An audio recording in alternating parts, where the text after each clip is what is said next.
Hi guys, it's Omer from MMOs.com. I'm doing another quick weekly news recap of all major MMO news and announcements for the week ending April 25th, 2016. This is episode number 40 of the recap, and the first bit of news this week has to do with Bless. The game is officially coming to North America and Europe through Area Games. Keep in mind the South Korean open beta for the game launched in late January of 2016, so a localized English version is still months away at the minimum. Area hasn't released any timetables for release just yet, and I'm actually quite surprised to see a quick push by Newis Games to get the game abroad. The gap between Eastern and Western releases is definitely shrinking, but yeah, expect the English version of Bless later this year. Next up, some unfortunate news from Tree of Savior. The game's free-to-play release has been pushed back to mid-May, instead of late April as originally intended. All we know is mid-May. IMC Games has not given us an exact date just yet. On the positive side though, Founders Packs are being discounted 50%, so if you're itching to play, you can get in on the game at a discount. There's actually an odd reason for the game's sudden discount. IMC Games was having issues with regional pricing discrepancies and open servers. The game's token system was designed around everyone buying Founders Packs at the same price, but this wasn't the case because of regional pricing. The sale is intended to fix that issue, and hopefully the free-to-play release isn't too far away. And even though the game is delayed, it's still doing really well. It's got over 10,000 concurrent users on Steam, I think usually over 15k, so it's still doing quite well. Up next, some interesting news from CCR. It looks like RF Online 2 is in the works. The CCR filed a trademark for RF Online 2 this week. The first RF Online launched back in 2006, and it stands for Rising Force Online. And despite never really achieving blockbuster success, it's managed to hum along and is in fact still around even today. The trademark for RF Online 2 is listed as a downloadable software and is being made for multiple platforms. The trademark even lists virtual reality as one of those platforms, which sounds interesting, but I can't imagine a smaller studio like CCR can afford to develop a really immersive VR MMORPG.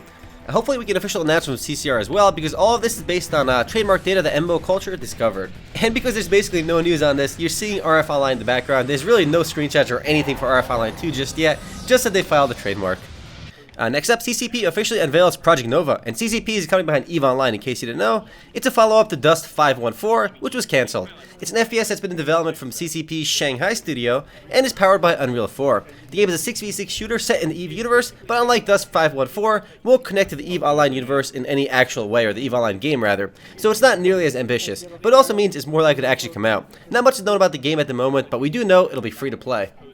Moving right along, we have another new game to look at this week. This time it's called Drop Zone. Gameforge announced they'll be publishing the free-to-play 1v1 RTS, which is developed by a studio called Sparky Pants Studios. What a cool name.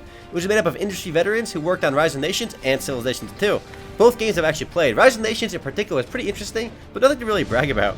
So yeah, you heard me correctly. It's a 1v1 RTS that's free to play. The unique aspect of Drop Zone is that matches are designed to be pretty short and intense, with about 15 minutes each. Players control 3 pilots in an arena-style game. So even though they say it's an RTS, it seems more like a 1v1 MOBA. But we'll learn more about it soon.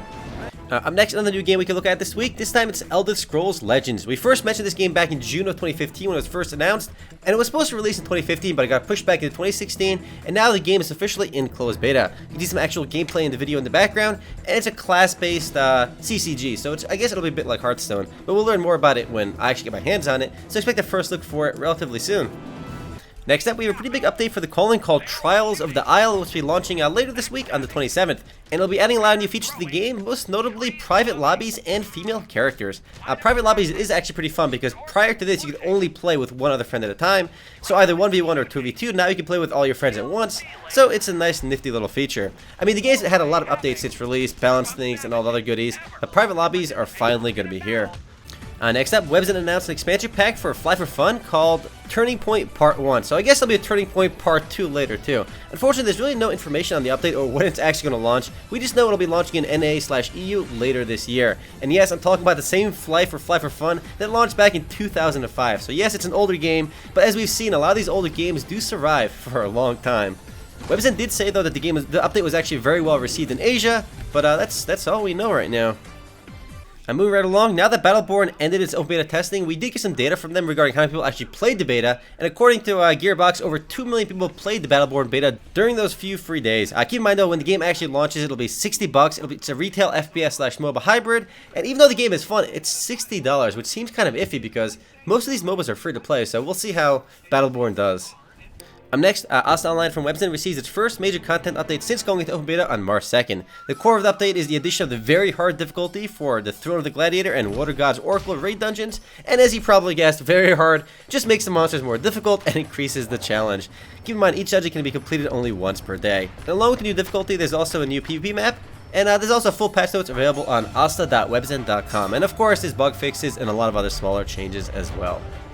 Up next, we have yet another new expansion to talk about, this time for Swordsman Online. Yes, Swordsman Online is getting an update. It'll be called the Lone Wanderer update, and it'll introduce a brand new class to the game called the Falconer, which is kind of cool because you don't see a lot of classes based around Falcon users. I mean, the last one I saw was Ragnarok Online, where the Hunter had that. But yeah, there'll also be new quests, new areas, and all that good stuff, including a level cap being raised to 99. So yeah, even though Swordsman isn't that popular, it's still getting some love from Perfect World Entertainment. Keep in mind though, there is no release date for the expansion just yet. Next up, some pretty big news for the cartoony survival game Tree of Life. The game, after about a year in Steam Early Access, is now officially in beta. So no longer Early Access, in actual beta now. And of course, with that comes a lot of new changes, including new character models. And to celebrate the game's launch into beta, the game has a 30% off sale on Steam. The game does cost money, but then again, most of these survival games do. The next and last bit of news this week, guys, comes from a game called Titan Siege, and it receives a quote-unquote mammoth update, which adds 50 new quests, 50 new pieces of gear, and 500 items to the game, as well as an increased level cap of 70. Now, Titan Siege is a game that I bet most of you have not heard of. I did do a first look video for the game. It's a very oddball fantasy MMORPG, which has not gotten much press or attention, but it did get an update though. If you want to check it out now, I guess that would be your chance. But yeah, that's it for MMO news, and that's just for the week ending April 25th, 2016. I'll see you guys tomorrow for the podcast. Later, guys.